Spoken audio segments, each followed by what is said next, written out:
குமரி கண்டம் என்பது உண்மைதானா என்ற கேள்வி ஒரு புறம், குமரி கண்டமும் லெமூரியா கண்டமும் ஒன்றுதானா என்கிற கேள்வி இன்னொரு புறம். வரலாற்று பதிவாக விளங்கி கொண்டிருக்கும் சங்க காலத்து இலக்கியங்கள் குமரி கண்டம் இருந்தது என்பதை அழுத்தமாக பதிவு செய்துள்ளது. எது எப்படியோ தமிழராகிய நாம் குமரி கண்டம் இருந்ததை உறுதியாக நம்புகிறோம் அப்படிங்கிறதுல எந்த ஒரு சந்தேகமுமே இல்லை. பூமியில் அவ்வப்போது மாற்றங்கள் ஏற்படுவது அப்படிங்கிறது அறிவியல் சார் உண்மை. அப்படி ஏற்பட்ட மாற்றங்களால் பல பகுதிகளும் அழிஞ்சிருக்கு. இத்தகைய மாற்றம் காரணமாக நீரில் மூழ்கிய முக்கியமான நகரமாக பலரும் அறிந்தது அட்லாண்டிஸ் நகரம். அப்படிதான் மற்றொரு நாடும் அழிந்தது அப்படின்னு சொல்கிறாங்க. ஆனால் அது நாடு அப்படின்னு சொல்கிறத விட கண்டம் என்பதே உண்மை. ஆமாம், அவ்வாறு அழிந்த கண்டம் தான் குமரி கண்டம். நம்ம இன்னைக்கு குமரி கண்டத்தை பற்றி பார்க்கலாம். இந்து மகா சமுத்திரத்தில் மூழ்கி குமரி கண்டம் அழிந்ததாக வரலாற்று ஆய்வாளர்கள் பல்வேறு சான்றுகளோட சொல்கிறாங்க. இல்லை, குமரி கண்டம் என்பது வெறும் கற்பனை அப்படின்னு சொல்கிறவங்களும் இருக்க தான் செய்கிறாங்க. குமரி கண்டம் என்பது கற்பனையா அல்லது உண்மையா என்பதை நம்ம விரிவாக பார்க்கலாம்.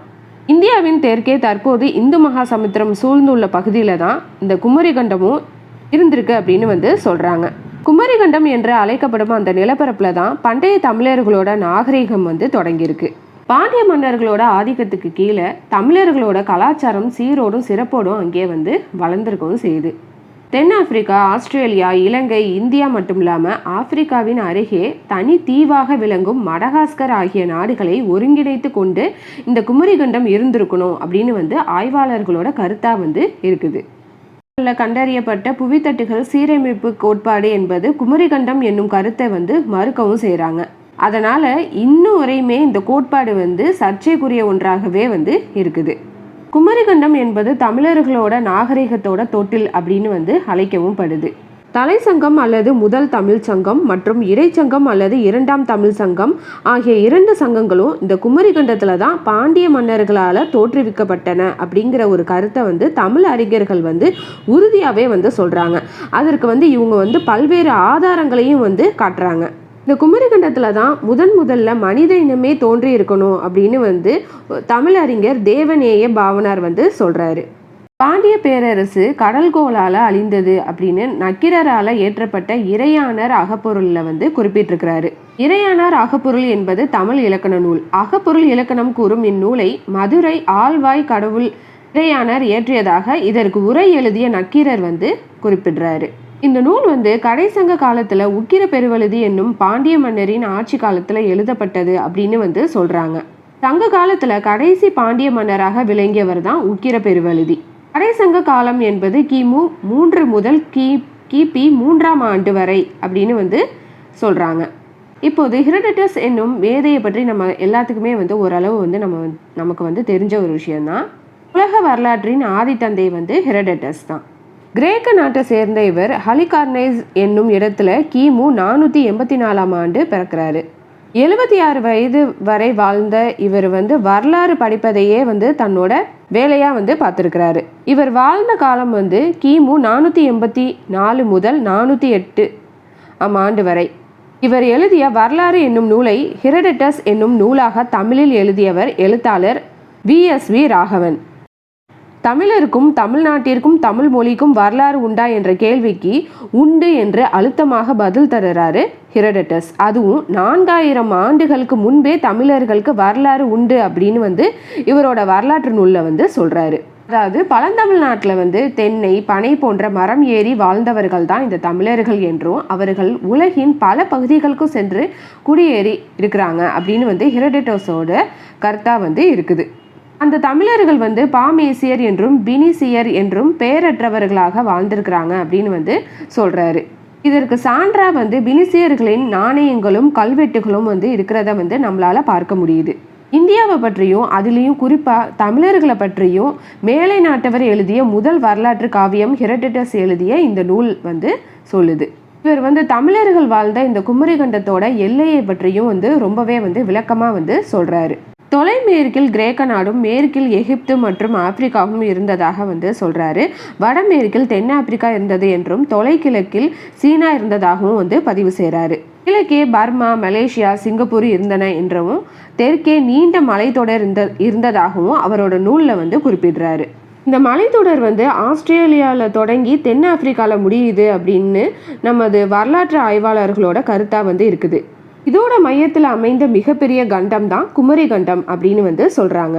இந்த கண்டம் வந்து 7 நாடுகளாக வந்து பிரிக்கவும் பட்டிருக்கு. 7 தெங்கு நாடு, 7 மதுரை நாடு, 7 முன்பாலை நாடு, 7 பின்பாலை நாடு, 7 குன்ற நாடு, 7 குணக்காரை நாடு, 7 குறும்பனை நாடு அப்படின்னு 7 நாடுகளை வந்து குறிப்பிடுது. இதில் ஒவ்வொரு நாடும் தலா 7 பகுதிகளாக பிரிக்கப்பட்டு மொத்தம் 49 நாடுகள் அல்லது பகுதிகளாக வந்து பிரிக்கவும் பட்டிருக்குது. இங்கே வந்து பகுருளி மற்றும் குமரி அப்படின்னு 2 மிகப்பெரிய ஆறுகள் வந்து ஓடி இருக்கு அப்படின்னு வந்து சொல்கிறாங்க. மேலும் இந்த கண்டத்தில் குமரிக்கோடு, மணிமேகலை என்று 2 மலைகளும் இருந்திருக்கு. தென்மதுரை, கபாடபுரம், முத்தூர் அப்படின்னு மிகப்பெரிய 3 நகரங்களும் இருந்திருக்கு. இந்த குமரி கண்டத்தில் வாழ்ந்தவங்க தான் தமிழர்கள் அப்படின்னு வந்து சொல்கிறாங்க. உலகத்தோட தொன்மையான நாகரிகம் என்று அழைக்கப்படும் சுமேரிய நாகரிகம் வந்து 4000 ஆண்டுகள் தான் பழமையானது. ஆனால் நம்ம தமிழர்களோட நாகரிகம் வந்து அதை விடையுமே வந்து பழமையானது அப்படின்னு வந்து சொல்கிறாங்க. அதாவது 20,000 ஆண்டுகள் பழமையான நாகரிகம் நம்மளோட தமிழர் நாகரிகம் அப்படின்னு வரலாற்று ஆதாரங்கள் மூலமாக வந்து நமக்கு வந்து தெரிய வருது. வரலாற்று பதிவுகள் ஆரம்பிக்கிறதுக்கு முன்னாடியே லெமுரியா கண்டம் என்னும் நாடு தமிழ்நாடாக இருந்தது அப்படின்னும் அதில் வசித்தவங்க வந்து தமிழர்கள் தான் அப்படின்னு வந்து ஹரப்பா நாகரிகத்தை ஆய்வு செய்த ஹெரஸ் பாதிரியார் வந்து குறிப்பிடுறாரு. அதாவது தொல்காப்பியம் படைக்கப்படுவதற்கு முன்னாடியே, அதாவது பல நூற்றாண்டுகளுக்கு முன்பே வந்து இந்த குமரி கண்டம் வந்து இருந்திருக்கு அப்படின்னு வந்து சொல்கிறாங்க. தென்னீர் பசும்பொன் வியரியக் கீத்த முன்னீர் விளவின் நெடியோன் நன்னீர் பகுருளி மணலினும் பலவே அப்படின்னு புறநானூறு வந்து சொல்லுது. அதாவது இதில் வந்து பகுருளி ஆற்று மணலின் எண்ணிக்கையை காட்டிலும் பல்லாண்டு வாழ்வானாக. இந்த பகுருளி ஆறுங்கிறது நெடியோன் நாட்டில் ஓடிய ஒரு ஆறு. இந்த நெடியோர் முன்னீர் விழா நடத்திய மன்னன். அதில் வந்து யாழ் மீட்டும் பாணர்களுக்கு வந்து தூய பொன்னால ஆன அணிகலன்களை வந்து கொடுத்துருக்கிறாரு அப்படின்னு இந்த பாடலோட விளக்கம் வந்து நமக்கு தெரிய வருது. இதில் வந்து வர்ற மன்னன் யார் அப்படின்னாக்கா குடுமி பெருவழுதி. பாடா அது பனிப்படு நெடுவரை வடக்கும், தேனா அது உருக்கெழு குமரியின் தெற்கும், குணா அது கரை பொறு தொடுகடல் குணக்கும் அப்படிங்கிறது புறநானூற்றோட பாடல். இந்த பாடலுக்கு வந்து என்ன பொருள் அப்படின்னாக்க, வடக்கே பனி வந்து நிலை பெற்றிருக்கும் நெடிய மலைக்கு, அதாவது நெடிய மலைங்கிறது இங்கே வந்து இமயமலையை வந்து குறிக்குது. இமயமலைக்கு வடக்கிலும் தெற்கே அச்சம் பொருந்திய குமரி ஆற்றிற்கும் தெற்கிலும் கிழக்கே கரையை முட்டும் ஆழமான கடலுக்கு கிழக்கிலும் அப்படிங்கிறது. இந்த புறநானூற்று பாடலில் வந்து இந்த குமரி கண்டத்தை பற்றி சொல்லியிருக்கிறாங்க. அடுத்து மலித்தரை யூர்ந்து தன் மண் கடல் வவ்வாலின் மெலிவின்றி மேற் சென்று மேவார் நாடிடம் பட. ஒரு காலத்தில் வந்து கடல் பொங்கி பாண்டியனோட நாட்டை வந்து விழுங்கியிருக்கு.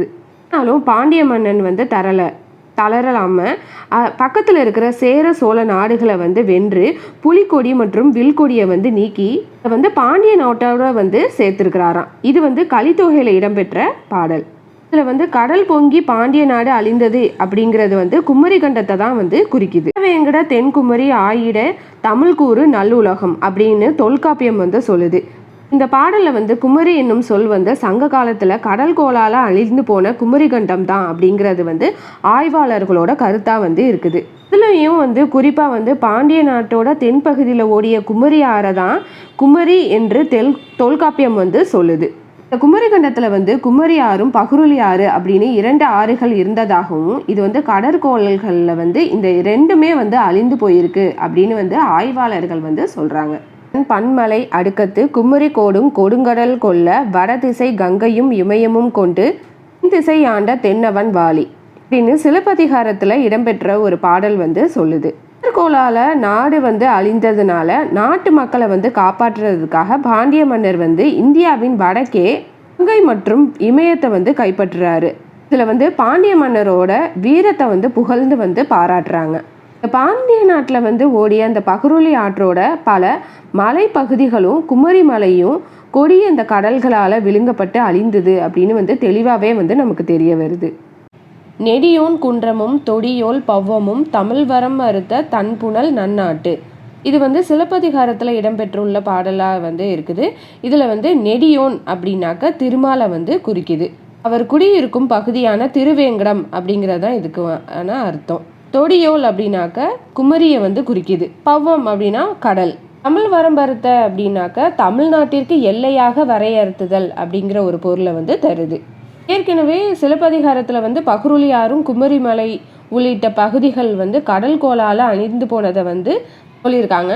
அதனால் குமரி ஆற்றை கடல் கொண்ட பின் அது குமரி கடல் அப்படின்னு வந்து அழைக்கிறாங்க. மலி மலி திரை ஊர்ந்து தன் மண்கடல் வவ்வலின் மெலிவின்றி மேற் சென்று மேவார் நாடிடம் பட புலியோடு வில் நீக்கி புகழ் பொறித்த கிளர்கெண்டை வலியினான் வணங்கிய வாடா சீர்த்த தென்னவன் அப்படிங்கிற பாடல் வந்து கலித்தொகையில் வந்து இடம்பெற்றிருக்கு. இதில் வந்து கடற்கோள்னால தன்னுடைய நிலப்பகுதி அழிந்தாலுமே யாருக்குமே பயப்படாமல் தன்னோட பகைவர்களான சோழர்களையும் சேரர்களையும் முறியடித்து தன்னோட மீன் கொடியை பொறித்த புகழையும் வலிமையையும் பகைவர்களை வணங்க செய்தவனம் அப்படின்னு அழியாத புகழுடைய பாண்டிய மன்னனை வந்து இங்கே வந்து புகழ்ந்து சொல்கிறாங்க. மிகப்பெரிய கடற்கோள்னால பாண்டிய மன்னரோட பெரும் பகுதி வந்து அழிஞ்சிருச்சு அப்படின்னு வந்து இந்த கலித்தொகை பாடல் மூலமாக நமக்கு வந்து தெரிய வருது. தமிழர்கள் வந்து இந்தியா முழுவதுமே வந்து பரவி வாழ்ந்திருக்காங்க அப்படின்னு அதற்கான பல்வேறு சான்றுகள் வந்து நமக்கு கிடைக்கிது. வடதிசை கங்கையும் இமயமும் கொண்டு தென் திசை ஆண்ட தென்னவன் வாலி. இந்த பாடல் வந்து சிலப்பதிகாரத்தில் இடம்பெற்றுள்ள பாடலாக வந்து நமக்கு கிடைச்சிருக்கு. வங்காள தலைநகருக்கு வந்து இப்போது கூட காளிக்கோட்டம் அப்படிங்கிற ஒரு தூய தமிழ் சொல்லால பேரும் வந்து இருக்குது. இதன் மூலமாக வந்து பண்டைய காலம் முதலே வந்து தமிழர்கள் வந்து கங்கை வரை பரவி இருந்திருக்கிறாங்க அப்படிங்கிறதுக்கு வந்து ஒரு சான்றாக நமக்கு வந்து தெரிய வருது. இதுக்கு இன்னும் வலு சேர்க்கும் விதமாக மொஹஞ்சதாரோ ஹரப்பா சிந்து சமவெளி நாகரிகத்தில் வந்து தமிழர் வாழ்ந்ததற்கான பல அடையாளங்கள் வந்து இருக்குது அப்படின்னு ஆய்வாளர்கள் வந்து குறிப்பிடுறாங்க. இதில் வந்து குமரி நாட்டிலும் மேல்கோடியில் ஒரு பன்மலை அடுக்கத்து பெருமலை தொடர் வந்து இருந்திருக்கு அப்படின்னு வந்து சொல்கிறாங்க. அது குமரி என்னும் காளியின் பெயரால் குமரி மலை அப்படின்னு வந்து சொல்கிறாங்க. தென்கோடியில் வந்து பகுருளி என்னும் கங்கை போன்ற ஒரு பெரிய ஆறும் வடகோடியில் குமரி என்னும் காவேரி போன்ற ஒரு பெரிய ஆறும் இருந்ததுனால மேற்கு குணதிசை என்றும் கிழக்கு குணதிசை என்றும் பெயரை வந்து பெறுது. இந்த ரெண்டு ஆறுகளுக்கும் இடையே தான் வந்து ஏழ் தெங்க நாடும் ஏழ் மதுரை நாடும் ஏழ் முன்பாலை நாடும் ஏழ் பின்பாலை நாடும் ஏழ் குன்ற நாடும் ஏழ் குணக்காரை நாடும் ஏழ் குறும்பனை நாடும் போன்ற 49 நாடுகள் வந்து இருந்ததா வந்து தொல்காப்பிய உரையாசிரியர் அடியாருக்கு நல்லார் வந்து குறிப்பிடுறாரு. உலகத்திலேயே மனித இனம் முதலில் தோன்றிய இடம் வந்து குமரிகண்டம் தான் அப்படின்னு வந்து சொல்றாங்க. அங்கே இருந்த தமிழ் நிலம் வந்து 13 மன்றங்களா வந்து பிரிக்கவும் படுது. இந்த குமரிகண்டம் வந்து தமிழகத்தோட தென்பகுதியில மிகப்பெரிய நிலமாக விரிந்திருக்கு அப்படிங்கிற ஒரு கருத்தை வந்து தேவநேய பாவனார் மற்றும் அப்பாதுரை இவங்க வந்து ரொம்பவே வந்து ஆழமா வந்து நம்புறாங்க.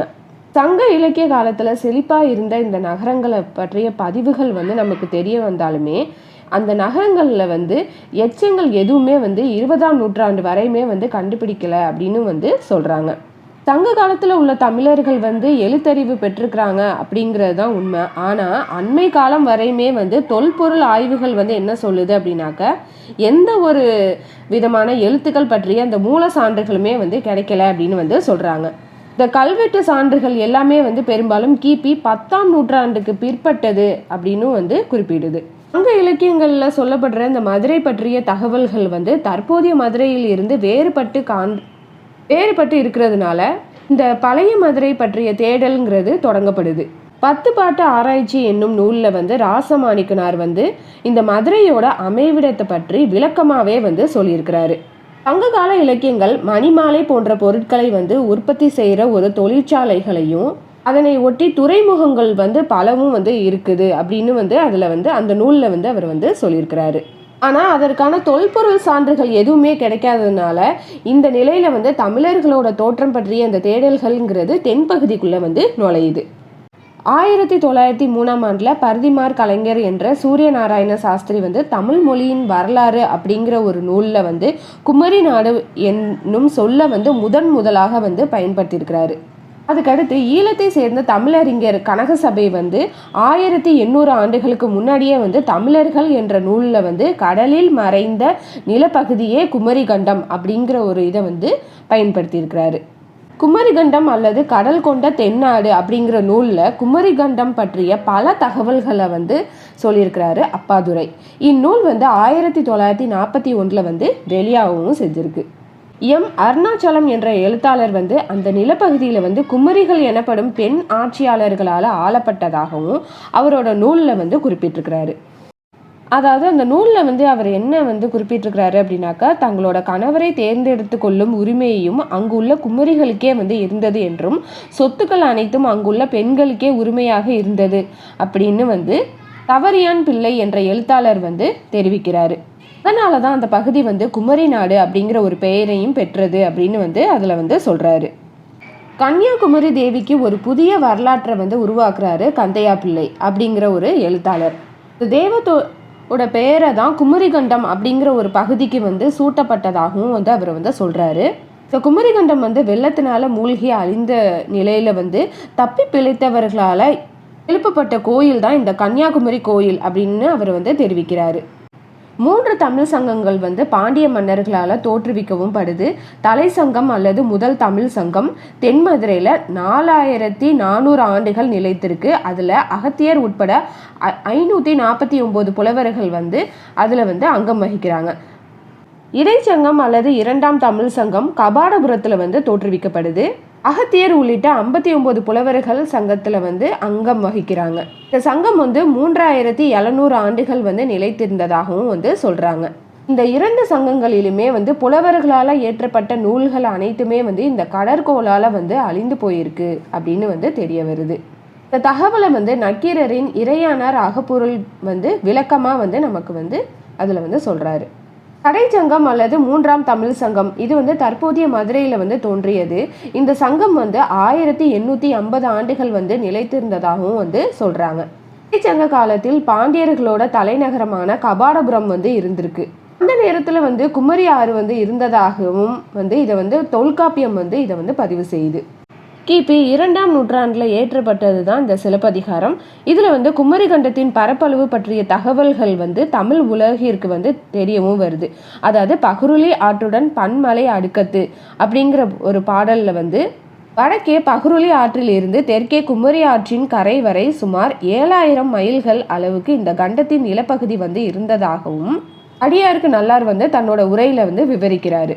மேலும் இந்த கண்டம் 49 பகுதிகளாக பிரிக்கப்பட்டு அதை நிர்வாகம் செஞ்சிருக்காங்க அப்படின்னு இதுல தெரிய வருது. பாண்டிய மன்னர்களில் மலையத்துவ வச பாண்டியன் அப்படிங்கிற பெயர்ல 2 மன்னர்கள் இருந்ததாகவும் அதுல ஒரு மன்னர் பாண்டியர் இலக்கியங்களிலும் புராணங்களிலும் குறிப்பிடப்படும் தொன்மையான பாண்டியர்கள்ல ஒருத்தர் அப்படின்னு சொல்றாங்க. இவரோட தலைநகரம் மதுரை. இவர் சூரசேன சோழனோட மகளை திருமணம் செய்ததாகவும் இவரது மகளை தடா தகை அப்படின்னு அழைக்கப்பட்டதாகவும் இவங்க தான் பாண்டிய அரசியான மீனாட்சி அம்மன் அப்படின்னு புராணங்கள்ல சொல்லப்படுது. லெமூரியா கண்டமும் குமரி கண்டமும் ஒன்றுதான் அப்படின்னு சிலர் சொல்றாங்க. இல்லை, இது ரெண்டுமே வேறு அப்படின்னு சில குழப்பமான தகவலும் சிலர் சொல்றாங்க. அப்படின்னா இந்த லெமூரியா கண்டம்னா என்ன அப்படிங்கிற இன்னொரு கேள்வியும் வருது. இந்த தொன்மையான கண்டம் மூ என்று அழைக்கவும் படுது. அட்லாண்டிக் கடல்ல மூழ்கிய இந்த மூ என்னும் கண்டத்தின் அழிவுல இருந்து மீண்டவர்கள் தான் எகிப்து மற்றும் அமெரிக்கா நாகரிகங்களை தோற்றுவிச்சவங்க அப்படின்னு சொல்றாங்க. இந்த மூ என்னும் கண்டம் இருந்ததற்கான சாத்தியக்கூறுகளை யுகாட்டான் மாயன் சிதைவுகள்ல இருந்து நமக்கு தெரியவும் வருது. ஆனால் அதுக்கப்புறம் அகஸ்டஸ் லே தன்னோட கருத்துலேருந்து சற்று மாறியும் சொல்கிறாரு. கடலில் மூழ்கியதாக கருதப்படும் அட்லாண்டிஸ் நகரத்தோட மூவை ஒப்பிட்டு இது ரெண்டுமே ஒன்று தான் அப்படின்னு அறிவிக்கிறாரு. இவரோட இந்த கருத்தை ஜேம்ஸ் சர்ச்வர்ட் அப்படிங்கிற ஆய்வாளர் இதை பிரபலமும் ஆக்குறாரு. இந்த மூ என்னும் கண்டம் பசிபிக் கடல்ல மூழ்கியதாக 5 புத்தகங்கள்ல எழுதியும் இருக்கிறாரு. இதன் மூலமாக தான் இந்த லேயோட கருத்துகள் பிரபலமும் ஆகுது.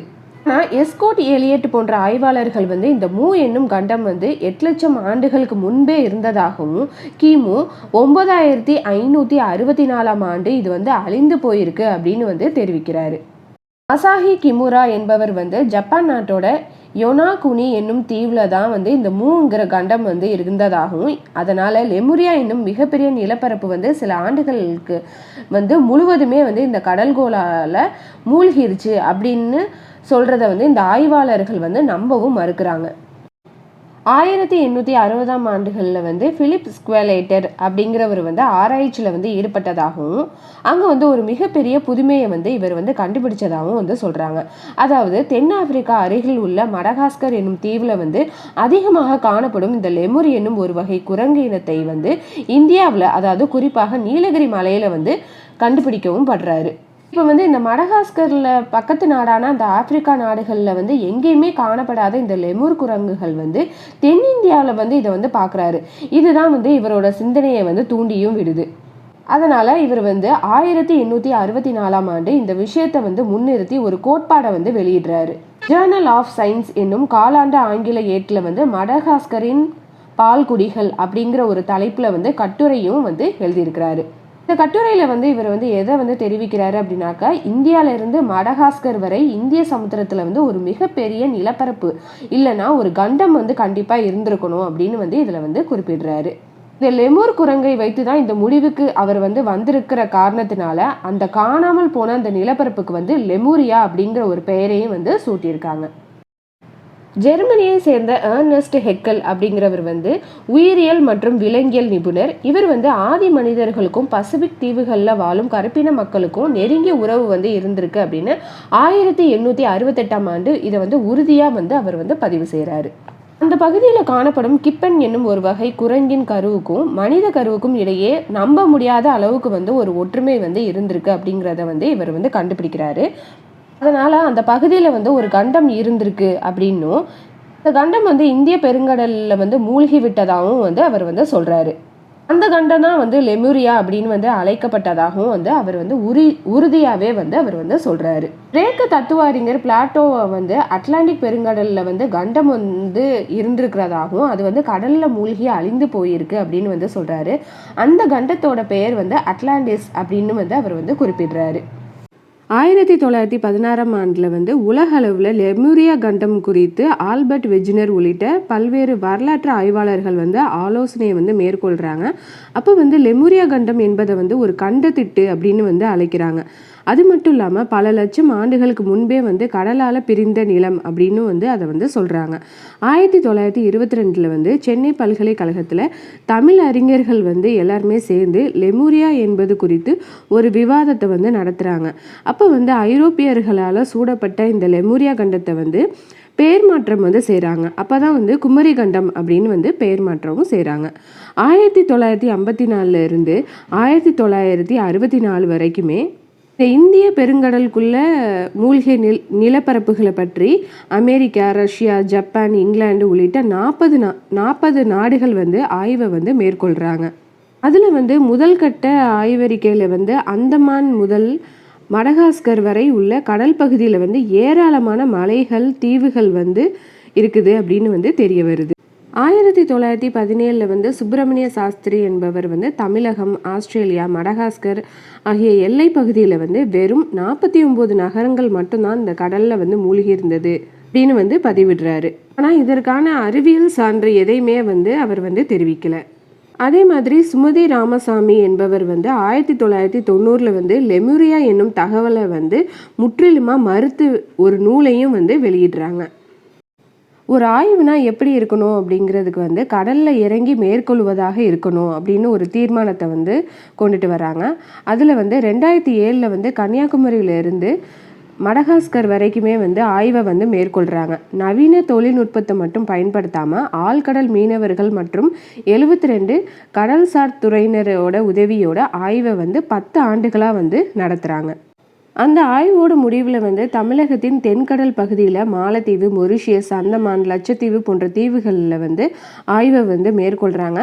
அப்போது வந்து இந்திய பெருங்கடல் பகுதியில் வந்து 6,50,000 சதுர கிலோமீட்டர் வரை சிறு சிறு தீவுகள் வந்து 20 மீட்டர் முதல் 130 மீட்டர் ஆழத்தில் வந்து மூழ்கி இருக்குது அப்படின்னு வந்து சொல்கிறாங்க.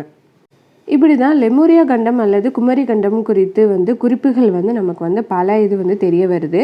அதில் வந்து தமிழகத்தின் தென்முனையில் இருப்பது வந்து குமரி கடல். அதே போல் மடகாஸ்கருக்கு பக்கத்தில் வந்து கொமரோஸ் அப்படிங்கிற ஒரு தீவு வந்து இருந்ததாகவும் அங்குள்ள மக்கள் வந்து குமோரி அப்படிங்கிற மொழியை வந்து பேசினதாகவும், அது மட்டும் இல்லாமல் பிரெஞ்சு மற்றும் அரேபிய மொழிகளும் இவங்க வந்து பேசியிருக்காங்க அப்படிங்கிறது வந்து தெரிய வருது. மடகாஸ்கர்ல இருந்து வடமேற்குல தான் இந்த தீவு வந்து அமைந்து இருக்குது அப்படின்னு வந்து சொல்கிறாங்க.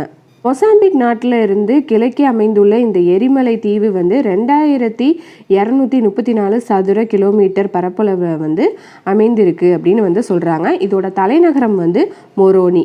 கொமோரோஸ் குடியரசு, கிராண்ட் கோமோர், ஒஹேலி மற்றும் அஞ்சுவான் அப்படின்னு 3 தீவுகள் உள்ளடங்கிய நாடு அப்படின்னு வந்து சொல்கிறாங்க. இப்போ நம்ம வந்து இங்கே என்ன கவனிக்கணும் அப்படின்னாக்கா, இந்த தீவோட பேரை தான் நம்ம வந்து கவனிக்கணும். குமரோஸ் அப்படிங்கிற ஒரு பெயர் தான் வந்து நாளடைவில் வந்து உச்சரிப்பு மாற்றமாக வந்து கொமரோஸ் அப்படின்னு வந்து பெயர் மாற்றமும் வந்து ஆயிருக்கு அப்படின்னு வந்து மொழி வல்லுநர்கள் வந்து அவங்களோட கருத்தை வந்து தெரிவிக்கிறாங்க. இந்த குமரோஸ் அப்படிங்கிறதும் நம்ம சொல்கிற குமரியும் அநேகமாக ஒரே மாதிரியான உச்சரிப்பில் தான் இருக்குது அப்படிங்கிறத நம்ம வந்து புரியணும் அப்படின்னு வந்து சொல்கிறாங்க. அடுத்து என்னென்னா, இங்கே பேசப்படுற மொழி வந்து கொமோரி அப்படின்னு வந்து அழைக்கிறாங்க. இங்கே வந்து குமரி என்பதன் உச்சரிப்பு மாற்றமே கொமோரி அப்படின்னு இருக்கும் அப்படின்னு வந்து சொல்கிறாங்க. இங்கே வந்து குமரி என்ற மொழியை தான் அவங்க வந்து தங்களோட தாய்மொழியாக வந்து கொண்டுட்ருப்பாங்க அப்படின்னும் வந்து அந்த ஆய்வில் வந்து சொல்கிறாங்க. இந்த வகை ஒற்றுமையை வந்து நம்ம வந்து சாதாரணமாக எடுத்துக்கொள்ள முடியாது. நிச்சயமாக வந்து குமரிக்கண்டம் வந்து மடகாஸ்கர் வரையுமே வந்து பரவி இருக்கும். இதை வந்து நம்ம வந்து ஒரு சான்றாகவே வந்து எடுத்துக்கொள்ளணும் அப்படின்னு வந்து சொல்கிறாங்க. இதில் வந்து மடகாஸ்கரில் உள்ள அந்த பழங்குடியின மக்களுக்கிடையே வந்து 30% பேர் வந்து தமிழ் மொழி வந்து இவங்க பேசுகிறதுல வந்து கலந்துருக்கு அப்படின்னு வந்து சொல்கிறாங்க. அதே மாதிரி இவங்களோட அந்த திருமண முறையும் வந்து தமிழர்களோட பண்பாட்டிற்கு தொடர்புடையதாக இருக்குது அப்படின்னு வந்து தெரிவிக்கிறாங்க. ஆற்று மணல்ல இருந்து தங்கம் பிரிக்கும் முறையை வந்து பண்டைய தமிழர்கள்ட்ட வந்து காணப்பட்டதாகவும், அதே முறையை வந்து மடகாஸ்கரில் இருக்கிற மக்கள் வந்து இன்று வரையுமே வந்து பயன்படுத்திட்டு வர்றாங்க அப்படின்னு வந்து தெரிவிக்கிறாங்க. இந்த லெமுரியா கண்டம் வந்து கடலில் வந்து மூழ்கிய போது தப்பி பிழைத்த நாடுகள் தான் ஹவாய் தீவுகள், அந்தமான் நிக்கோபார் தீவுகள், மாலி தீவுகள், லட்சத்தீவுகள் மற்றும் இன்னும் சின்ன சின்ன தீவுகள் அப்படின்னு வந்து கருதுறாங்க. ஹவாய் தீவு பெண்கள் நம் நாட்டில் வந்து பெண்கள் தலையில் பூச்சூடி கொள்வது மாதிரியே வந்து இவங்களும் வந்து பூச்சூடி அணிகிறாங்க. மா, பலா, வாழை, தென்னை போன்ற மரங்களும் அங்கே வந்து நிரம்பி காணப்பட்டிருக்கு அப்படின்னு வந்து தெரிவிக்கிறாங்க.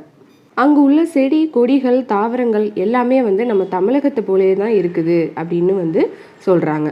இந்த லெமூர் குரங்குகளை பொறுத்த வரைக்கும் பல வகையில் வந்து இருக்குது. இதில் வந்து நிறையா வகைகள் வந்து இன்று வந்து இல்லைன்னு சொல்கிறாங்க. இதில் வந்து சில வகை அந்த லெமூர் குரங்குகள் வந்து மனிதர்கள் போலவே வந்து 6 அடி வரை உயரமாக வந்து வளர்றதாகவும், அந்த குரங்கை விடவும் நீளமான வால் வந்து இதில் வந்து காணப்படுது அப்படின்னு வந்து தெரிவிக்கிறாங்க. லெமூர் குரங்குகளோட கைவிரல்கள் வந்து மனிதனோட கைவிரல் மாதிரி இருக்கிறதாகவும், அதாவது 4 விரல்கள் வந்து ஒரு புறமும் பெரிய விரல் மட்டும் எதிர்ப்புறமுமாக இருக்குது. இந்த கால் விரல் அமைப்பும் கூட மனிதனை போலவே தான் வந்து ஒத்திருக்கு அப்படின்னு வந்து சொல்கிறாங்க. இந்த ஒற்றுமையை வச்சு தான் இந்த லெமூர் இனம் தான் வந்து மனித இனம் அப்படின்னு வந்து ஆய்வாளர்களோட கருத்தாக வந்து இருக்குது. லெமூரியாவை பற்றிய ஆய்வுகள் வந்து ஏராளமாக வந்து மேற்கொள்கிறாங்க. அதில் வந்து தமிழகத்தின் மலைப்பகுதிகளில் உள்ள கற்பாறைகளில் செதுக்கப்பட்டு உள்ள அந்த எழுத்துக்கள், கோவில்களில் வந்து காணப்படும் அந்த சின்னங்கள் எல்லாமே வந்து லெமூரியர்களால் தான் வந்து உருவாக்கப்பட்டது அப்படின்னு வந்து ஒரு முடிவுக்கு வராங்க. ஆனால் அதுக்கான பொருள் என்ன அப்படிங்கிறது இன்று வரையுமே வந்து தெரியலை அப்படின்னு வந்து சொல்கிறாங்க. லெமூரியாவில் வாழ்ந்த மக்கள் வந்து இந்த கண்டங்கள் எல்லாத்தையும் சுற்றி பார்த்து அதில் வந்து படங்கள், இந்த கண்டங்கள் எல்லாம் சுற்றி பார்த்து இவங்க வந்து படங்கள் வந்து வரைந்ததாகவும், அந்த கண்டங்களில் உள்ள மனிதர்கள் வந்து யாருமே வந்து அந்த கண்டங்களில் வந்து மனிதர்கள் வந்து வசிக்கவே இல்லை அப்படின்னு வந்து சொல்கிறாங்க. அதாவது தற்போதைய ஆசியாவின் பெரும் பகுதி, ஐரோப்பா, ஆப்பிரிக்கா, அமெரிக்கா ஆகிய கண்டங்களில் வந்து அனைத்துமே வந்து சதுப்பு நிலங்களாக தான் இருந்திருக்கு அப்படிங்கிறது நமக்கு வந்து ஒரு ஆச்சரியமூட்டுற ஒரு தகவலாக வந்து தெரிய வருது. மனிதர்கள் முதலாக பிறந்ததே இந்த லெமூரியா கண்டத்தில் தான் அப்படின்னு வந்து சில ஆய்வாளர்கள் வந்து சொல்கிறாங்க. ஆனால் மனிதர்கள் அதற்கு முன்பே வந்து வேறு இடத்துல வந்து பிறந்து விட்டதாகவும், அவங்க வந்து உயர்ந்த நாகரிகம் பெற்றவர்களாகவும் விளங்கியிருக்காங்க அப்படின்னு லெமூரியா கண்டம் பற்றி சில ஆய்வாளர்கள் வந்து மறுப்பும் வந்து தெரிவிக்கிறாங்க. இந்த கடல்கோள் காரணமாக வந்து நீரில் வந்து அமிழ்ந்து லெமூரியாங்கிற கண்டம் வந்து 2ஆக வந்து பிரிந்ததாகவும், அதில் ஒன்று தான் இந்து மாக்கடல் அப்படிங்கிற ஒரு பகுதினும், இன்னொரு பகுதியை வந்து பசிபிக் பகுதி அப்படின்னும் வந்து அழைக்கிறாங்க. இதன் காரணமாக தான் வந்து இந்த லெமூரியாவோட அளவு வந்து ரொம்பவே வந்து சுருங்கிருச்சு அப்படின்னு வந்து தெரியும்.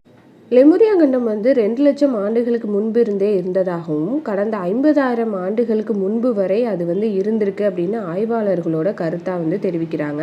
அத்தகைய மிகப்பெரிய இந்த லெமுரியா கண்டத்திலிருந்து மீதம் இருந்த பகுதியை தான் குமரி கண்டம் இருந்திருக்கணும் அப்படின்னு சொல்றாங்க.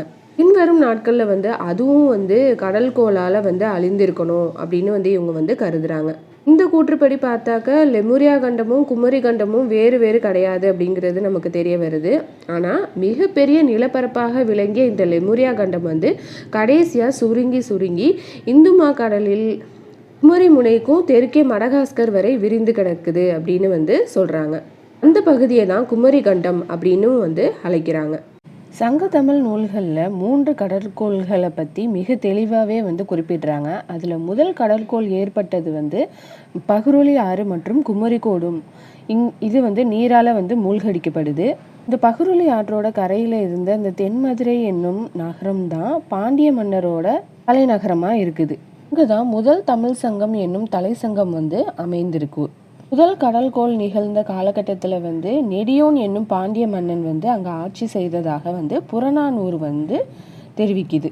இந்த பகுருளி ஆற்றுக்கும் குமரி ஆற்றுக்கும் இடைப்பட்ட பகுதி ரொம்பவே சிறப்பாக வளம் வாய்ந்த பகுதியாக இருந்திருக்கணும் அப்படின்னு தெரிய வருது. இது 49 பகுதிகளாக பிரிக்கப்பட்டு நிர்வாகம் செஞ்சுருக்காங்க அப்படின்னும் நமக்கு தெரிய வருது. இந்த 2 ஆற்றுக்கும் இடையே 700 காவாதம் அளவு இருந்திருக்கணும் அப்படின்னு சிலப்பதிகாரத்துக்கு உரை எழுதிய அடியாருக்கு நல்லார் குறிப்பிடுறாரு. 700 காவாதம் அப்படின்னா 1172 கிலோமீட்டரா கணக்கிடவும் படுது. முதல் கடல்கோள் பற்றி சிலப்பதிகாரம் தான் முதல்ல வெளிப்படுத்துது. மேலும் அதே காலத்தை சேர்ந்ததாக கருதப்படும் கலித்தொகையும் இது பற்றி தான் பேசுது. அதனால் 2000 ஆண்டுகளுக்கு முன்பு தான் இது பேசப்பட்டுள்ளது அப்படின்னு சொல்கிறாங்க. அப்போ தலைசங்க காலம் என்பது 4440 ஆண்டுகள் அப்படின்னு கருதுகிறாங்க. அதனால் இந்த சங்கம் இருந்தது சுமார் 6440 ஆண்டுகளுக்கு முன்பாக இருக்க வேண்டும் அப்படின்னு கணக்கிடவும் செய்கிறாங்க.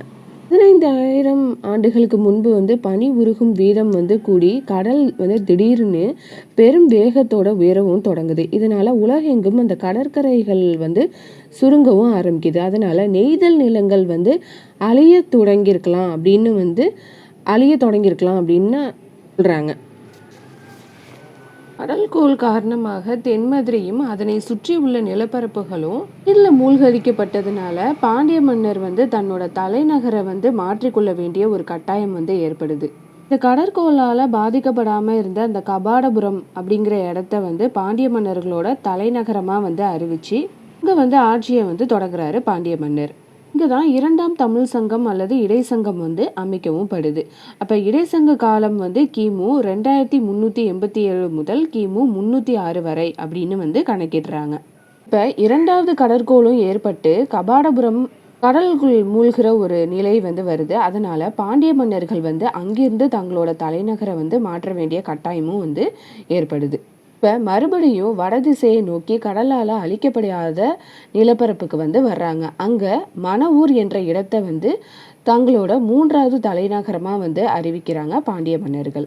இந்த மலை ஊர்லேயும் சில காலம் ஆட்சி செய்கிறாங்க. இருந்தாலுமே அங்கேயும் 3ஆம் முறையாக கடற்கோள் ஏற்பட்டு அந்த மணவூரும் அழிந்து போகுது.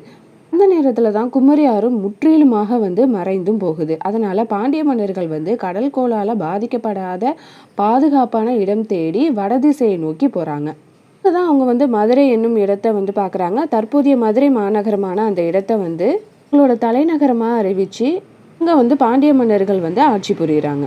இதுதான் 3ஆம் தமிழ் சங்கம் இல்லைன்னா கடை சங்கம் அப்படின்னு சொல்கிறாங்க. சிலப்பதிகாரத்தில் மாடலன் குமரி ஆற்றில் நீராடியதாக கூறப்படுது. அதனால கதை முடிந்த பிறகு எழுதப்பட்ட பாயிரத்தில் நெடியோல் பவ்வம் என்று குமரி கடலை குறிப்பிடுறாங்க. இந்த காலப்பகுதிக்கு இடையே குமரி ஆறு கடலால் கொல்லப்பட்டு குமரி கடலாக மாறிவிட்டது அப்படின்னு பேராசிரியர்கள் சொல்கிறாங்க. இந்த காலகட்டத்தில் தான் மேற்கு தொடர்ச்சி மலை இருந்ததாகவும் அது அப்போது மகேந்திரன் என்னும் அழைக்கப்பட்டதாகவும் தெரிய வருது.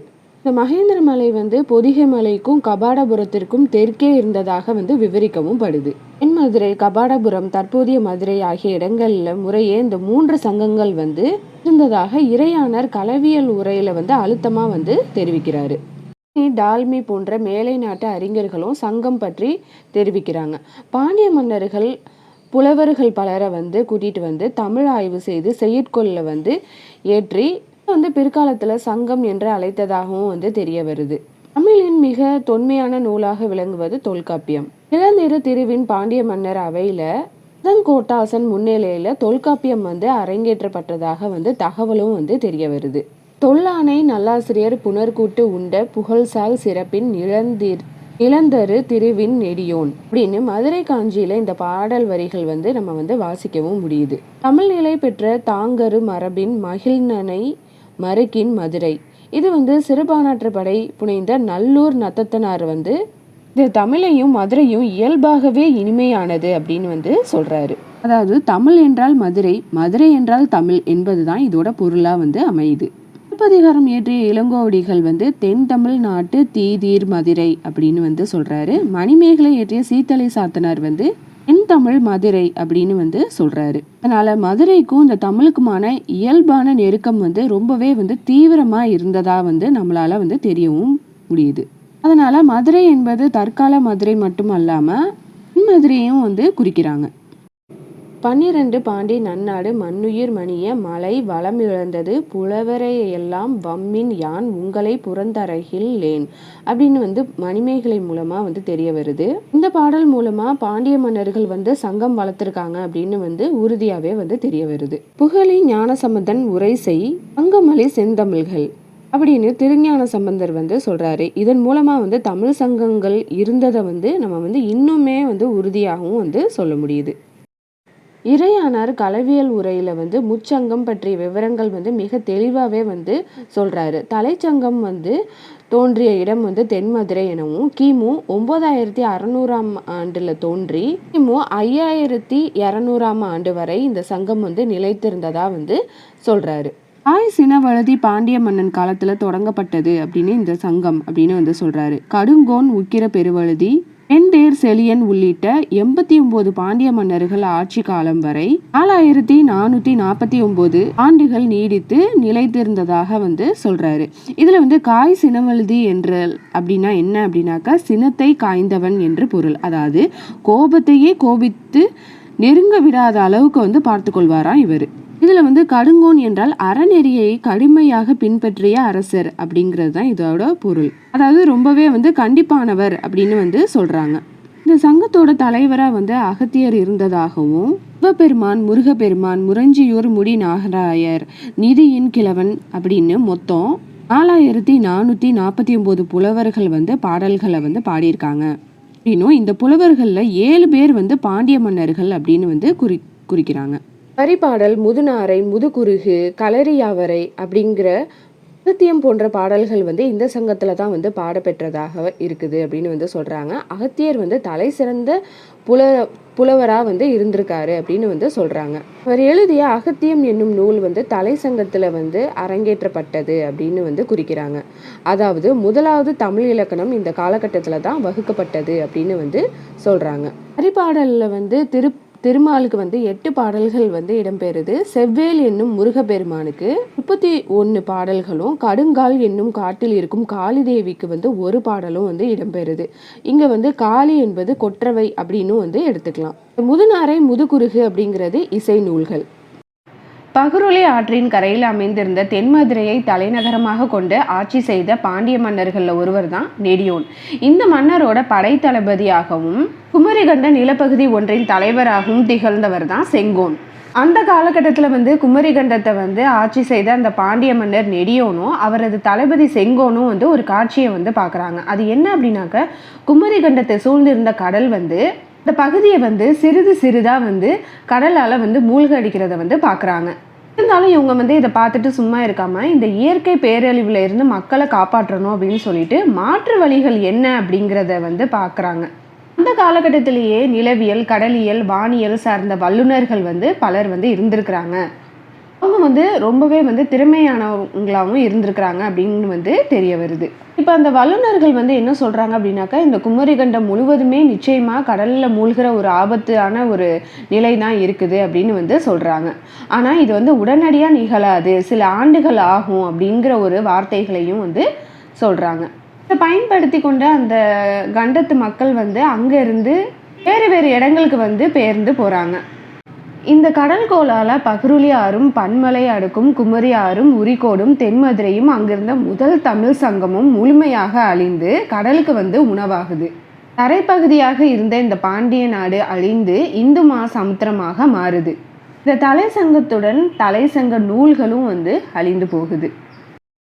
இப்போ இடைச்சங்கத்தை பற்றி பார்க்கலாம். தென்மதுரையை கடல் கொண்ட பிறகு இந்த பகுருலி ஆற்றுக்கும் குமரி ஆற்றுக்கும் இடைப்பட்ட பகுதியில் இருந்த அந்த வளநாட்டின் கபாடபுரம் அல்லது அலைவாயில் புதிய தலைநகரமாக வந்து அமையுது. 3700 ஆண்டு காலம் இந்த சங்கம் வந்து நீடித்து நிலைத்துள்ளது. கிமு 2387 இருந்து கிமு 306 வரைக்குமே இந்த இடைச்சங்கம் வந்து நீடித்திருந்ததாக மரபு வழி தமிழர் மூலமாக நமக்கு தெரிய வருது. வெண்தேர் செலியன் என்ற பாண்டிய மன்னரால் தொடங்கப்பெற்ற இச்சங்கம் முடத்திருமாறன் முடிய 59 பாண்டிய மன்னர்களாக தொடர்ந்து இதை வந்து நடத்தவும் செய்கிறாங்க.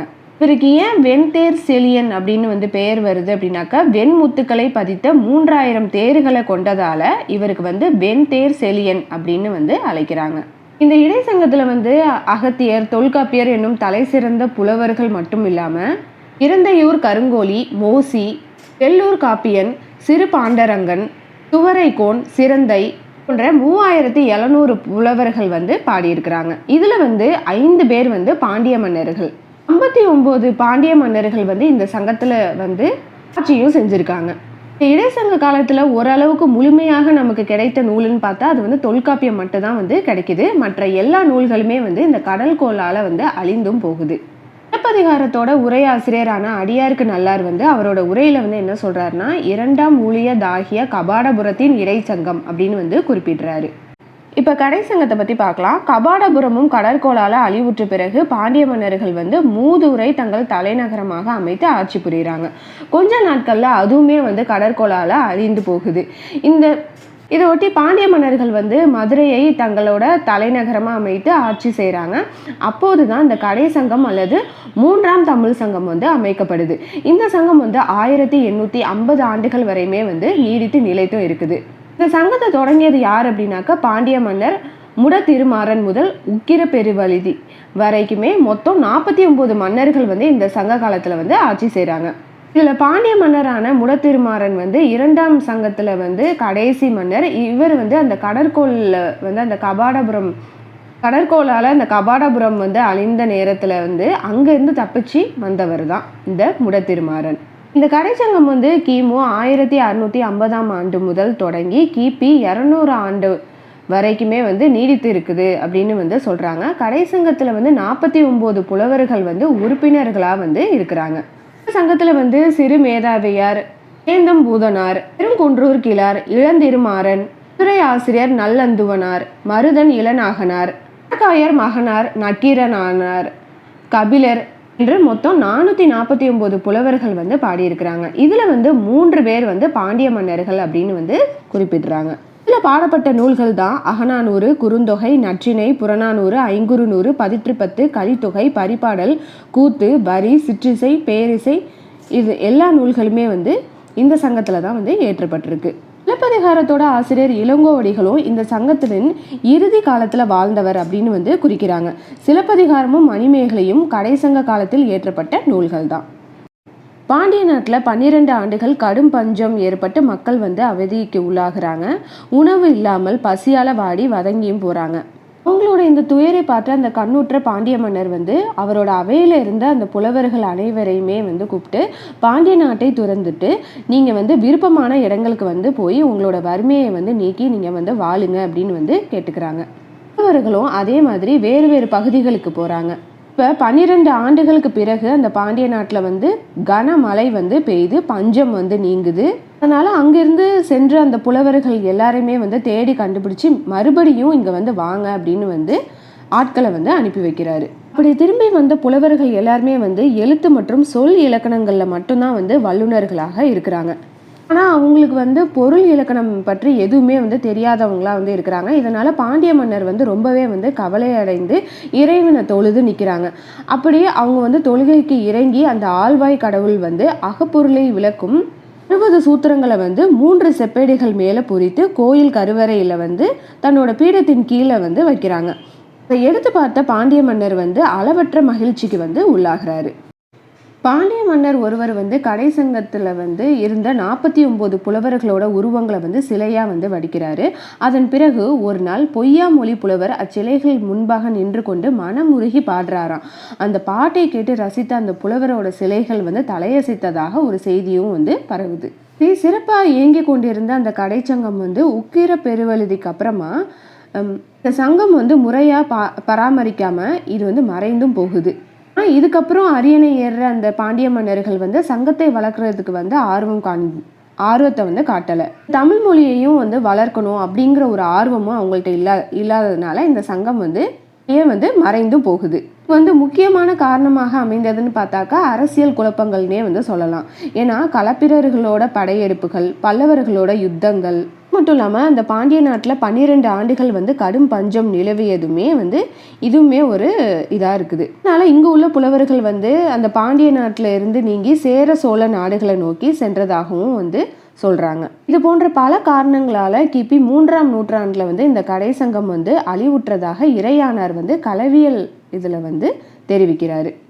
மெகஸ்தனேஸ் என்னும் கிரேக்க நாட்டு தூதர் தன்னோட இண்டிகா என்னும் நூலில் பாண்டிய நாடு வந்து தென் கடற்கரை வரை பரவி இருந்ததாக குறிப்பிடுறாரு. இந்த தமிழ் சங்கம் கண்ட மதுரையில் தமிழ் புலவர்கள் கூடி தமிழாராய்ச்சி செய்த காரணத்தினால மதுரைக்கு கூடல் என்னும் பெயரும் அமையுது.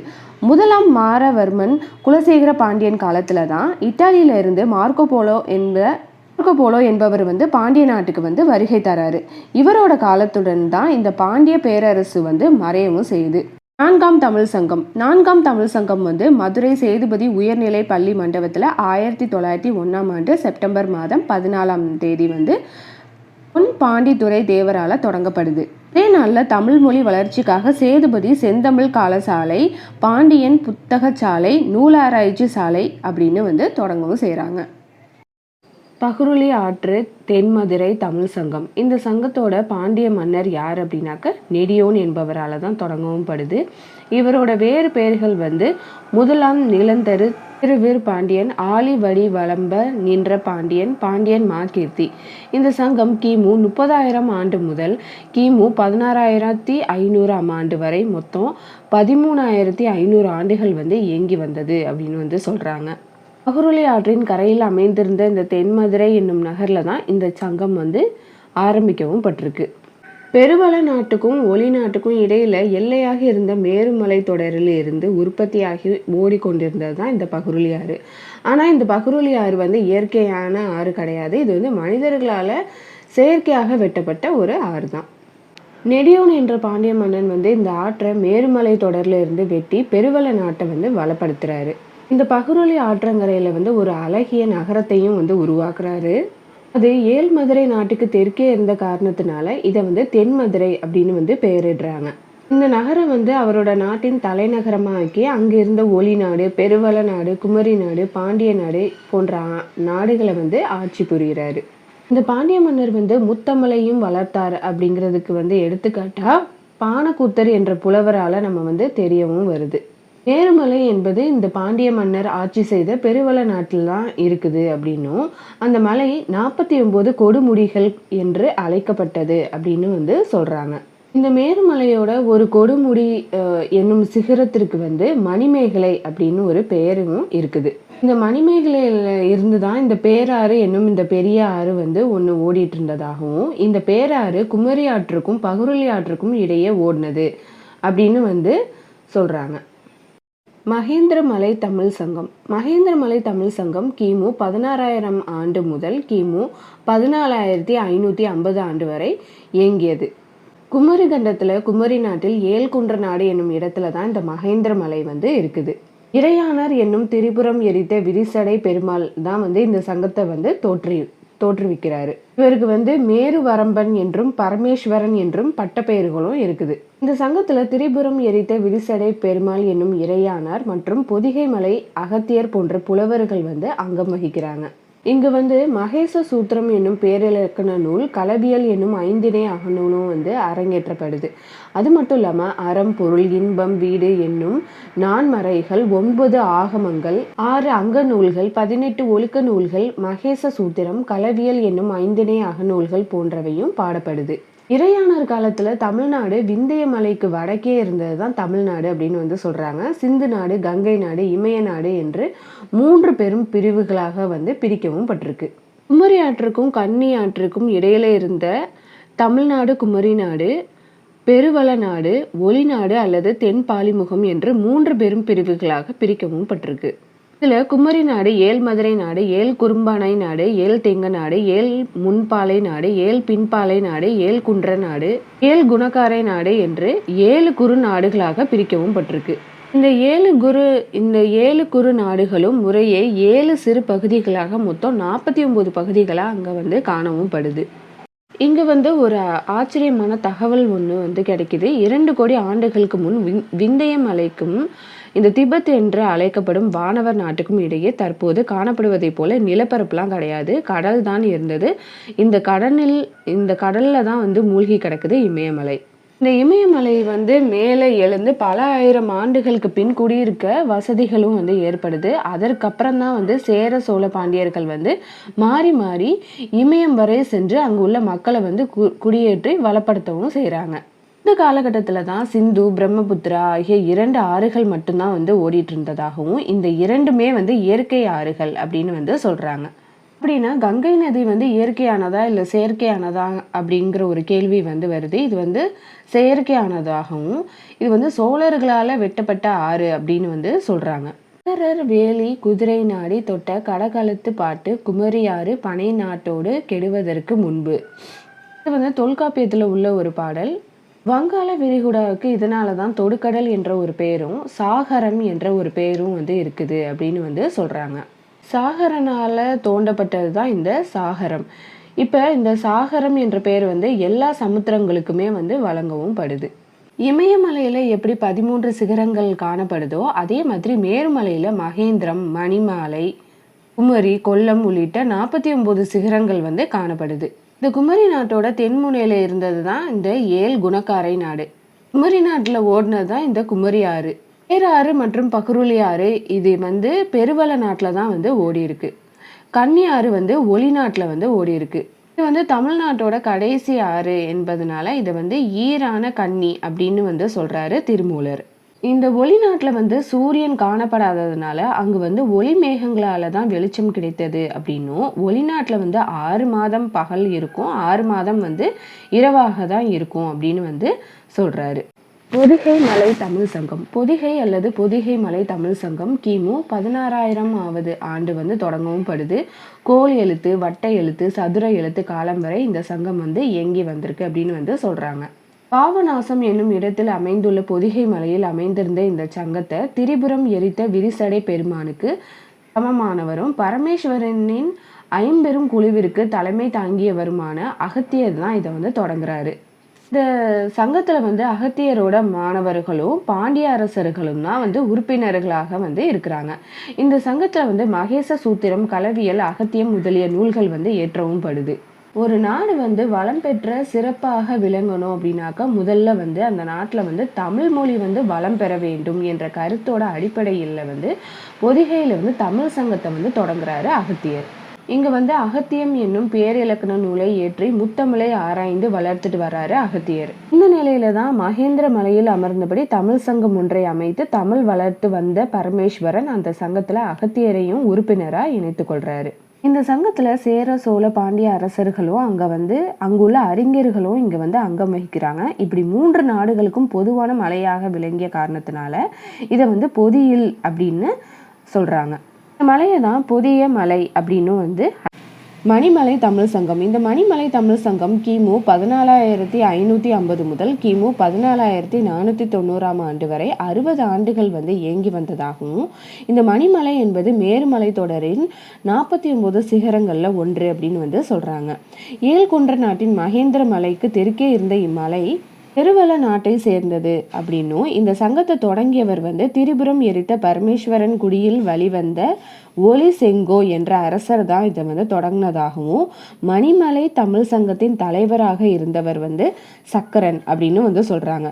இவரோட சேர்ந்து பேராற்று நெடுந்துரையன், இறைகளி செங்கோடான், தனியூர் சேர்ந்தன், பக்ருலி ஆற்று தலைப்பாய்ச்சல், முத்தூர் அகத்தியர் முதலிய புலவர்கள் வந்து இந்த சங்கத்துல வந்து அங்கம் வகிக்கிறாங்க. இங்க வந்து மகேச சூத்திரம், களவியல், அகத்தியம், பேராற்று நெடுந்துரையன் பெருநூல், இடைகளி செங்கோடான் இயல் நூல் ஆகிய நூல்கள் வந்து இங்க பாடப்பட்டதாகவும், மேலும் தனியூர் சேர்ந்ததுனால செங்கோன் தரை செலவு என்னும் நூலகம் வந்து பாடப்படுது.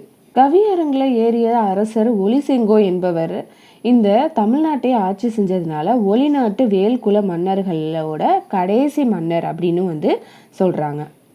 குன்றம் எறிந்த குமரவேல் தமிழ் சங்கம். குன்றம் எறிந்த இந்த குமரவேல் தமிழ் சங்க காலத்தை வந்து கோல் எழுத்து காலம் அப்படின்னு வந்து சொல்றாங்க. இது கிமு 1458 ஆண்டு முதல் கிமு 1404 வரை 54 ஆண்டுகள் வந்து நீடித்திருந்ததாகவும், திருசிரலைவாய் என்றும் அலைநகர் என்றும் அழைக்கப்படும் திருச்செந்தூர்ல தான் இந்த சங்கம் அமைந்திருந்ததாகவும், இந்த சங்கம் அமைந்த போது குன்றம் எறிந்த குமரவேல் என்பவர் அரசராக இருந்திருக்காரு. இவர் தான் இந்த சங்கத்தோட தலைவராகவும் இருந்திருக்கிறாரு. வாதாபி அகத்தியர், புலத்தியர், சனகர், சந்திரகுமரர் இவங்கெல்லாம் இங்க வந்து உறுப்பினர்களாகவும் வந்து இருந்திருக்காங்க. குமரம், முருகன் அகப்பொருள் விருத்தி, மகேசம், களவியல் என்னும் 5 அகநூல், நெடுந்துரையன் பெருநூல், செங்கோடான் இயநூல், அகத்தியம் போன்ற நூல்கள் வந்து இந்த சங்கத்துல வந்து அரங்கேற்றுறாங்க. முதுகுடுமி தமிழ் சங்கம். முதுகுடுமி தமிழ் சங்கம் கிமு 7500 முதல் கிமு 6900 ஆண்டு வரை 600 ஆண்டுகள் வந்து நிலைத்திருந்ததாகவும், இதை வந்து வட்ட எழுத்து காலம் அப்படின்னு வந்து சொல்றாங்க. இந்த சங்கத்தை இயற்றிய அரசர் வந்து பல்யாகசாலை முதுகுடுமி பெருவழுதி என்ற பாண்டிய மன்னர். இவருக்கு வந்து பரமேஸ்வரன் என்று இன்னொரு பேரும் வந்து இருக்குது. இந்த சங்கத்துல இந்திரனார், காரி கிளார், நெடும் பள்ளியத்தனார், ரெட்டியம்மையார், பாரத முனிவர் என்னும் ஆரியர், முதலாம் புரோகித அகத்தியர் என்னும் ஆரியர் மற்றும் நெடும் பள்ளியத்து என்னும் பெண் புலவர் உள்ளிட்ட புலவர்கள் வந்து அங்கம் வகிக்கிறாங்க. பரத முனிவர் இயற்றிய தமிழ் நூல் தான் வந்து பரதம். புரோகித அகத்தியர் இயற்றியது வந்து கூத்து நூல். இந்த 2 நூல்களையும் முதல் நூலாக கொண்டு இசை நுணுக்கம் என்னும் வழி நூலையும் வந்து சிகண்டியார் என்னும் இடைசங்க காலத்து புலவர் வந்து இயற்றியிருக்கிறாரு. இந்த முதுகுடுமி தமிழ் சங்கத்துல 5 அகநூல், குமரம், அகப்பொருள் விருத்தி, ஐந்திரம், பரதம், கூத்து நூல் போன்ற நூல்கள் வந்து பாடப்பட்டது அப்படின்னு வந்து சொல்றாங்க. இந்த தலை சங்கம் அழிந்த பிறகு சுமார் 2060 ஆண்டுகள் தமிழ்நாடானது தமிழ் சங்கம் இல்லாமலும் தமிழரசர்கள் இல்லாமலும் தமிழ் வளர்ச்சி குன்றி போயிருந்த நிலையில சேர சோழ பாண்டிய மன்னர்கள் வந்து ஒற்றுமை இல்லாமல் இருந்த காரணத்தினால இது வந்து வலிமை குன்றிய நிலையில வந்து காணப்பட்டு இருக்கு அப்படின்னு வந்து சொல்றாங்க. இந்த முதுகுடுமி பெருவழுதி பாண்டிய மன்னர் வந்து கொற்கையை துறையாக கொண்டு ஆட்சி செய்றாரு. அரக்கர்கள்ட்ட இருந்து நாட்டை கைப்பற்ற உதவி செய்தவர்களுக்கு வந்து பல நன்மைகளை வந்து செய்கிறாரு. அப்படிதான் தனக்கு உதவி செய்த ஆரியர்களை வந்து தென்னாட்டில் குடியேறவும் அனுமதிக்கிறாரு. அவங்களோட விருப்பத்துக்கு ஏற்பமாறு பல 100 யாகங்களையும் வந்து செய்கிறாங்க. அதோடு இல்லாமல் பல ஊர்களையும் நன்கொடையாக வந்து அவங்களுக்கு வந்து வழங்குறாங்க. இதன் காரணமாக தான் பல் யாகசாலை என்னும் பட்டத்தை வந்து ஆரியர்கள் வந்து அரசர் முதுகுடுமி பெருவழுதிக்கு வந்து வழங்குறாங்க. இந்த அரசர் வந்து யானைப்படையை வந்து அதிகமாக கொண்டதுனால அன்றைய காலகட்டத்தில் யானைப்படை தான் வந்து பலம் வாய்ந்தது அப்படின்னு வந்து சொல்கிறாங்க. இந்த முதுகுடுமியின் பரம்பரையை சேர்ந்தவங்க வந்து கிமு 6900 ஆண்டு வரை 600 ஆண்டுகள் வந்து தொடர்ந்து ஆட்சி செய்கிறாங்க. அதுக்கப்புறமா வந்து மறுபடியும் அரக்கர்களால் தமிழ்நாடு வந்து கைப்பற்றவும் படுது. 95 ஆண்டுகள் வந்து இது வந்து நடைபெறுது. மறுபடி கிமு 6805 செலியன் என்னும் பாண்டிய மன்னர் வந்து அரக்கர்களை வெற்றி பெற்று மறுபடியும் தமிழர்களின் ஆட்சியை நிறுவுறாரு. திருப்பரங்குன்றத்து தென்மதுரை தமிழ் சங்கம். திருப்பரங்குன்றத்து தென்மதுரை தமிழ் சங்கம் கிமு 1915 ஆண்டு முதல் கிமு 1715 ஆண்டு வரை 200 ஆண்டுகள் வந்து இயங்கிட்டு வந்ததாகவும், திருப்பரங்குன்றம் அருகே இருந்த தென்மதுரையில் ஆரம்பிக்கப்பட்டதாகவும், இந்த தென்மதுரை தற்போதைய கூடல் என்னும் அல்லது மதுரை நகரம் கட்டப்படுவதற்கு முன்பு இருந்த நகரம் அப்படின்னு வந்து சொல்றாங்க. இந்த சங்க காலத்துல தான் 2ஆம் முடத்திருமாறன் கொற்கை பாண்டியன், குறுவழுதி, பாண்டியன் மாறன் வழுதி, 3ஆம் முடத்திருமாறன் ஆகியோர் அரசர்களாக இருந்திருக்கிறாங்க. 2ஆம் முடத்திருமாறன் தொடங்கிய இந்த சங்கத்தை கடைசி அரசராக இருந்தவர் யார் அப்படின்னாக்கா 3ஆம் முடத்திருமாறன். தொல்காப்பியம், இறையாணர், ஐந்திணை அகநூல், பேரகத்தியம், சிற்றகத்தியம் முதலிய நூல்கள் இந்த சங்கத்துல அரங்கேற்றியிருக்காங்க. பெருந்தேவனார் பாரதம், 8 தொகை நூல்களில் சில பாடல்கள், பேரகத்தியம், சிற்றகத்தியம் போன்றவையும் இந்த சங்கத்துல தான் பாடப்பட்டது. தென்னாட்டில் கபாடபுரம் அழிவுற்றதாகவும், வடநாட்டில் பாரத போர் காரணமாக ஒரு குழப்பமான நிலை இருந்ததாகவும், இது மாதிரி ஒரு மோசமான சூழ்நிலை காரணமாக கிமு 3105 முதல் கிமு 1915ஆம் ஆண்டு வரை 1190 ஆண்டுகள் தமிழ்நாடு நிலை குலைந்து போயிருக்கு அப்படின்னும், அந்த காலகட்டத்தில் தான் தமிழ் மொழி வளர்ச்சி தடைப்பட்டது அப்படின்னும், ஏன்னா இந்த கடற்கோள் காரணமாக கபாடபுரம் முற்றிலுமே அழிஞ்சிருக்கு அப்படின்னு சொல்றாங்க. ஒரு நாள் இரவு சொக்கலிங்க பெருமான் மணலூர் புறத்தில் இருந்த 3ஆம் முடத்திருமான் கனவுல தோன்றி கோயில் எடுத்து குளம் தொட்டு தமிழ் வளர்க்க அப்படிங்கிறாராம். அரசரும் அதே மாதிரி நகர அமைக்க தகுந்த சிற்பிகளை எல்லாத்தையும் வரவழைச்சி சித்தர் ஒருவரையும் அங்க வர வைக்கிறாராம்.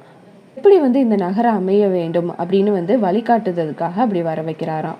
அவர் சொல்ற மாதிரியே இந்த நகரும் கோவிலும் அமைந்ததாகவும், கோவில் வடமேற்கு மூலையில தமிழ பயில் மண்டபம் கட்டி முடிக்கப்பட்டது. அங்கு தமிழ் அறிஞர்களை வரவழைச்சி ஆய்வுகளும் மேற்கொள்றாங்க. இது திருவிளையாடற் புராணத்தின் மூலமா இது நமக்கு கிடைத்த ஒரு கடைசங்கம் மொத்தம் 1950 ஆண்டுகள் வரை நீடிக்குது. கிமு 1715ஆம் ஆண்டு தொடங்கி கிபி 235ஆம் ஆண்டு வரை நீடிக்குது. ஆனா 1850 ஆண்டுகள் மட்டுமே இந்த சங்கம் நடைபெற்றது அப்படின்னு சொல்றாங்க.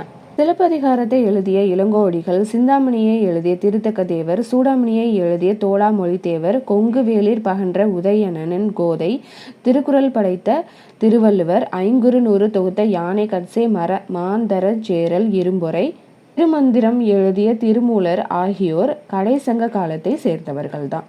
இருந்தாலுமே இவங்க கடைசங்கத்துல சேராமல் இருந்த புலவர்கள் அப்படின்னு சொல்றாங்க. முத்தொள்ளாயிரம், சிற்றிசை, பேரிசை, வரி, கூத்து உள்ளிட்ட நூல்களும் இங்கு தான் பாடப்படுது. வச்சிரநந்தி தமிழ் சங்கம். இந்த வச்சிரநந்தி தமிழ் சங்கம் கிபி 470ஆம் ஆண்டு திருப்பரங்குன்றத்துக்கு தென்மதுரையில தொடங்கப்படுது. கிபி 520ஆம் ஆண்டு வரை 50 ஆண்டுகள் நீடித்திருந்தது அப்படின்னு சொல்றாங்க. இந்த சங்கத்தை தொடங்கியவர் வடுக கருநடர் ஆட்சியில சமண மதத்தை தலைவராக விளங்கிய வச்சிரநந்தி என்பவர் தான். இந்த செய்தியை திகம்பரத ரிசனம் என்னும் சமண நூல் தெரிவிக்குது. இந்த சங்கத்துல 2ஆம் நக்கீரர், 2ஆம் கபிலர், 2ஆம் பாணர், 2ஆம் கல்லாடர், 3ஆம் பெருந்தேவனார், 4ஆம் பெருந்தேவனார் உள்ளிட்ட புலவர்கள் அங்கம் வகிக்கிறாங்க.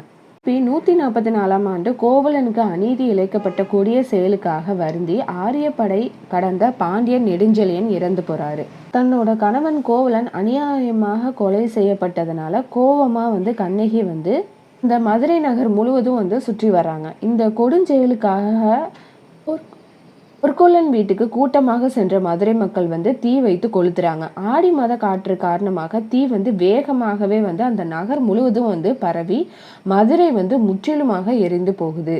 அதுலதான் இந்த கடைசங்கத்து புத்தக நிலையமும் தீயினால எரிந்து போயிருக்கு அப்படின்னு சொல்றாங்க. இதன் காரணமாக தான் இந்த நகர்ல உள்ள பெரியோர்கள், சங்க புலவர்கள் உள்ளிட்ட பலரும் இந்த நகரை விட்டு வெளியேறாங்க. இதுக்கடுத்து கொற்கையில ஆட்சி செய்ய வந்த பாண்டிய நெடுஞ்செழியனோட தம்பி வெற்றிவேர் செழியன் மதுரைக்கு முடிசூடுறாரு. நன்மாறன் என்னும் பட்டத்தை ஏற்று ஆட்சியும் புரிகிறாரு. இருந்தாலுமே கண்ணகி இட்ட சாபத்தினால நாட்டுல பஞ்சம் அதிகமாகுது. மழை வளம் முற்றிலுமா பொய்த்து போகுது. கிபி 174ஆம் ஆண்டு சித்திரமாடம் என்னும் இடத்துல நன்மாறன் இறந்தும் போறாரு. இதுக்கப்புறமா அவரோட மகன் தலையாங்கனத்து செருவென்ற 2ஆம் நெடுஞ்செழியன் ஆட்சிக்கு வராரு. இவர் கிபி 204ஆம் ஆண்டு வரை இவர் ஆட்சி செய்கிறாரு. இவரோட காலத்துல பாண்டிய நாடு சிறப்பாகவே முன்னேற்ற பாதையில பயணித்து போகுது.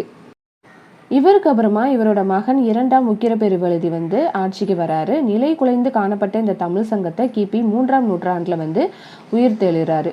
இவரோட சேர்ந்து கிபி 235ஆம் ஆண்டு இந்த சங்கமும் முடிவுக்கு வருது. அதுக்கப்புறமா இவரோட மகன் 1ஆம் வரகுண பாண்டியன் கிபி 235ஆம் ஆண்டு முதல் கிபி 255ஆம் ஆண்டு வரை நாட்டை ஆள்றாரு. அதுக்கப்புறமா அவரோட மகன் அரிமர்த்தன பாண்டியன் கிபி 255ஆம் ஆண்டு முதல் கிபி 330ஆம் ஆண்டு வரை பாண்டிய நாட்டை ஆட்சி செய்றாரு.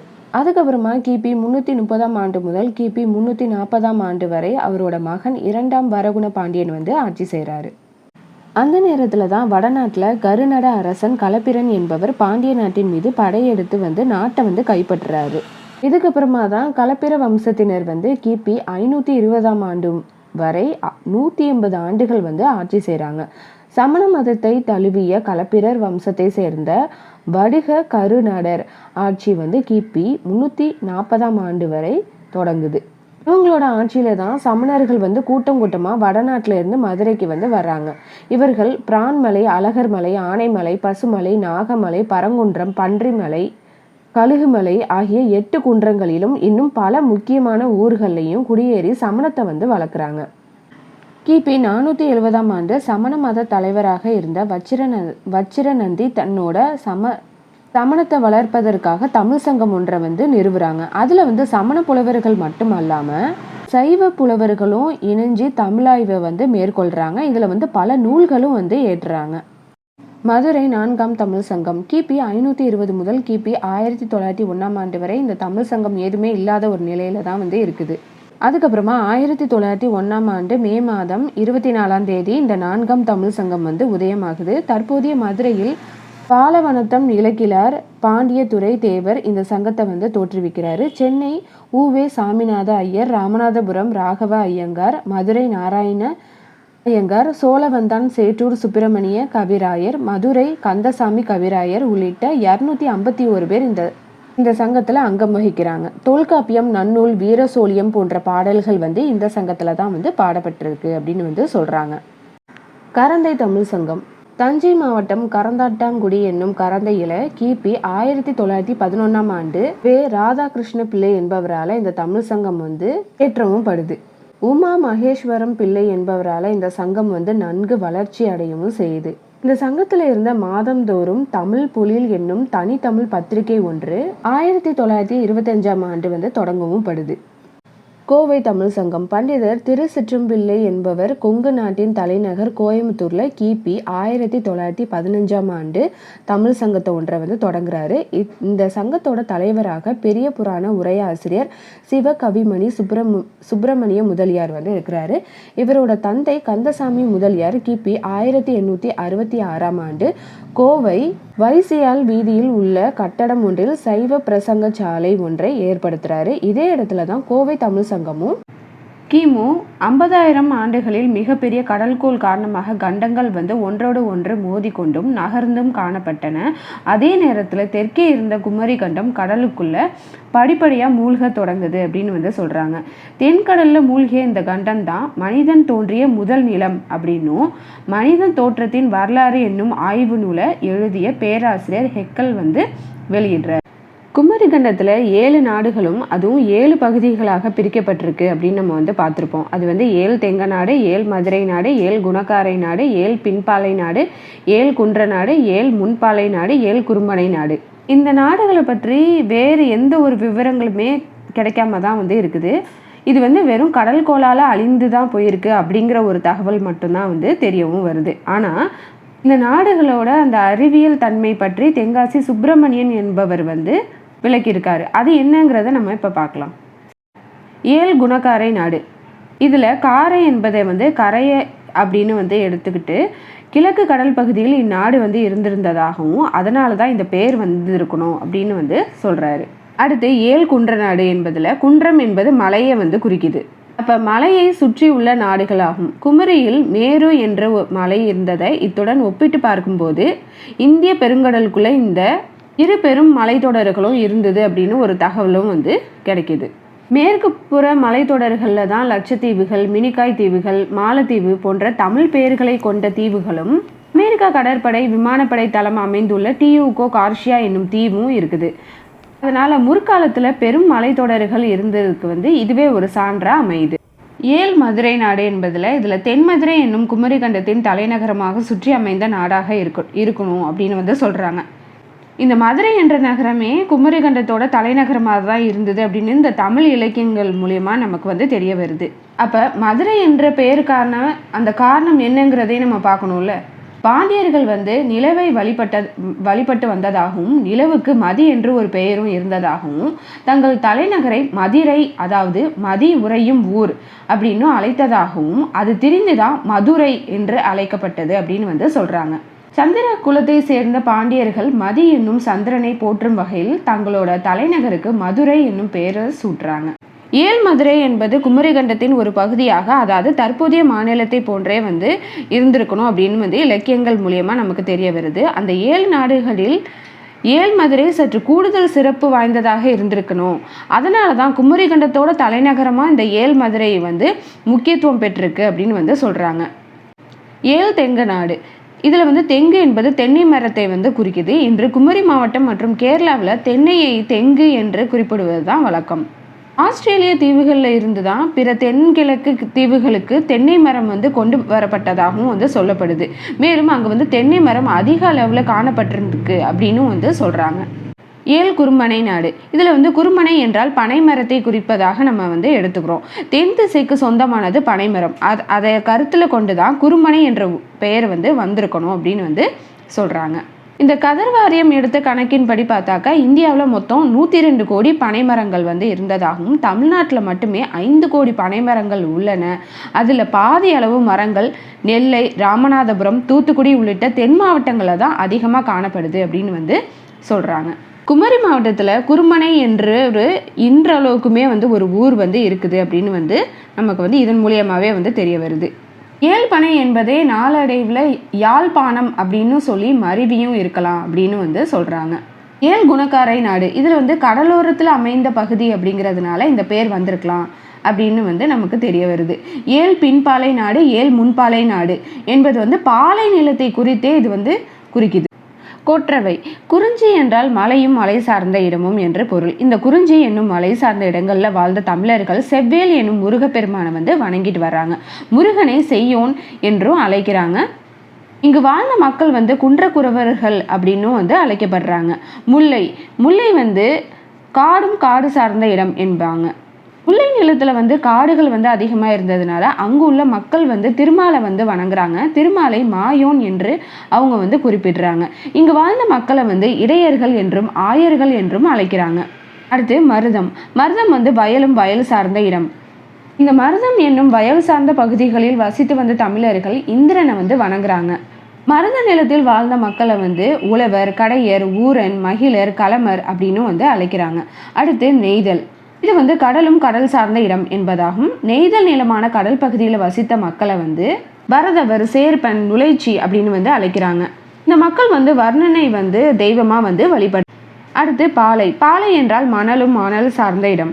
பாலை நிலமான சுடுமணல் நிறைந்த பகுதியில் வசித்த மக்கள் அம்மானை வந்து கடவுளா வந்து வழிபடுறாங்க.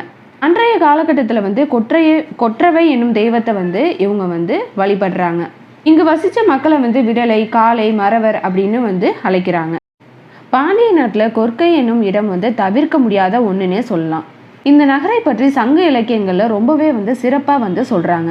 தமிழகத்தோட தென்பகுதியில் கிழக்கு கடற்கரையை அடுத்து கொற்கை குடா கடல் வந்து இருந்ததாகவும் இக்கடல் நிலத்தில் புகுந்து உள்கடலாக அமைந்திருக்கு அப்படின்னு வந்து சொல்கிறாங்க. இந்த கொற்கை குடா கடலின் மேற்கே கொற்கை பட்டினம் வந்து இருந்ததாகவும் இது துறைமுகமாகவும் முத்து குளிக்கும் இடமாகவும் இருந்ததாக சங்க பாடல்கள் வந்து தெரிவிக்குது.